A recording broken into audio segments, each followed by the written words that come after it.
Sponsored by the Justice and Legal Affairs Committee. Now, the bill that was tabled by committee chairperson Muturi Gikano has been prioritized by the House Business Committee after members approved a calendar to hold evening sittings every Tuesday and Thursdays that end at 9 p.m.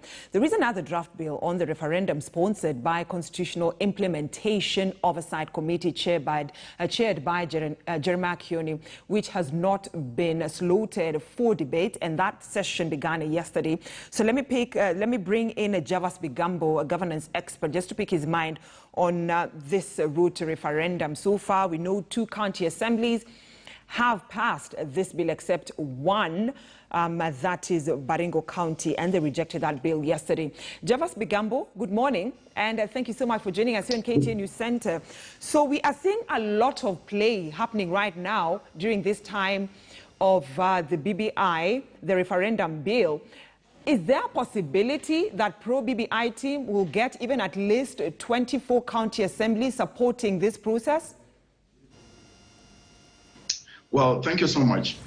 It seems possible and clear that those county assemblies that are already deliberating on this proposed Constitutional of Kenya Amendment Bill 2020 are likely to pass the bill, and this is likely to be influenced, of course, by the shift of politics and the power struggle at the national level, influenced by the key national leaders that are proponents of this BBI.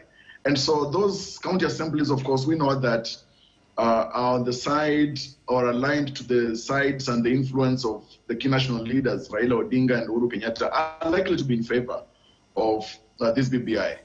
And that's why when you look at even the situations as they panned and the issues that panned out in Baringo County Assembly, you realize that none of the strife and the struggle did not emanate from the content of the issues contained in the bill, but just the push and pull of political power inclinations between political parties. So Bigambo, and there, of course, it was the question of yes, please. So Bigambo, are we likely to see that stronghold of politics, the political strongholds of these senior leaders in the country? I'm talking about the second man in command, Deputy President William Ruto, Raila Odinga of ODM, and President Uhuru Kenyattas. Their strongholds are actually, for Deputy President, somehow rejecting this bill, and that of President Kenyatta and ODM leader Raila Odinga supporting this bill?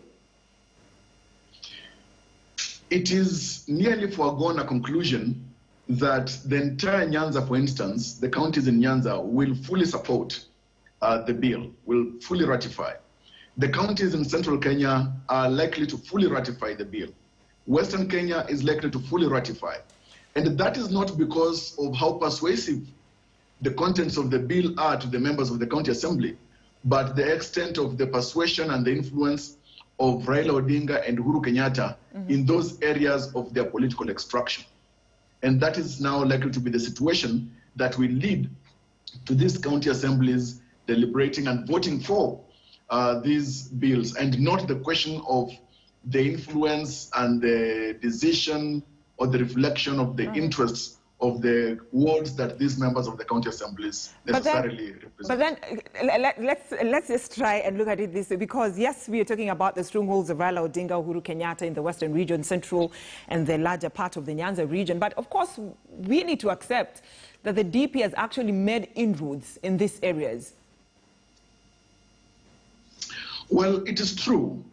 But you see, if you are to read line by line the sentiments of some various leaders. For example, the Kirinyaga governor, when she says that issues of BBI should be separated from the 2022 general election affairs, she's trying to create an equilibrium here on issues that are of interest to her people regarding the BBI, and where possibly she wants to stand or be inclined with regard to the 2022 general election. But those issues are a bit inseparable. And that is why you will come to areas, for example, like Kwale County. Kwale County, because of the influence of the deputy governor and the governor, Honorable Mvurya, you may find that Kwale County Assembly is likely to vote against. All right.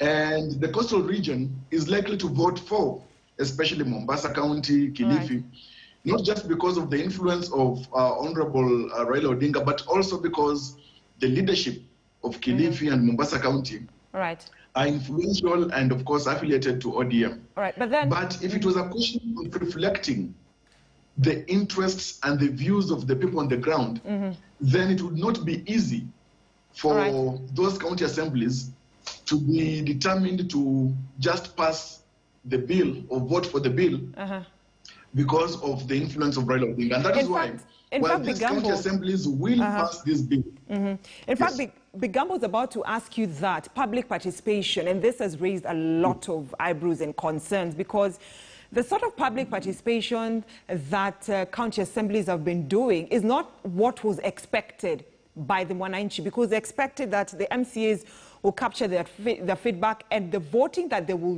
do on the floor of the House at the county assemblies will be based on what they want and not what the members of the county assemblies want.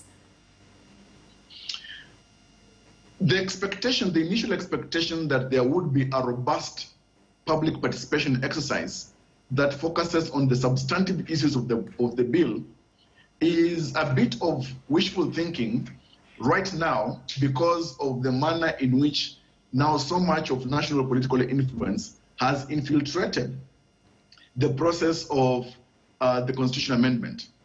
And that is why even county assemblies, when you look at county assemblies, even in Nyanza, they have not conducted public participation forums and exercise to the manner and extent that would satisfy even the provision and the expectation of the legal framework, the decision of the court, for example, as the court pronounced itself on the matter of the Kiambu Finance Bill in 2015. And so the threshold of public participation has not and is not likely going to be met. It's just going to be a charade.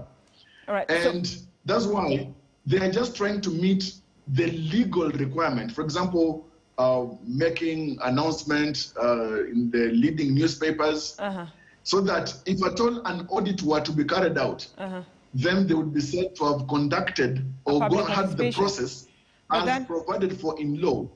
But then, Bigambo, then are we likely to see a Kenyan moving to court, or the civil society moving to court to challenge that process that was done at the county assemblies in terms of public participation?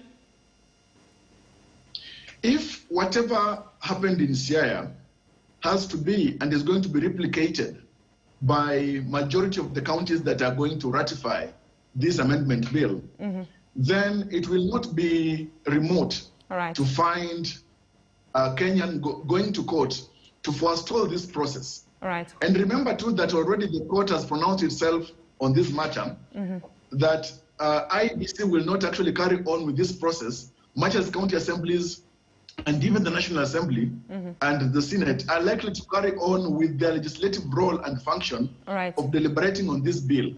But that will just be as far as they can go.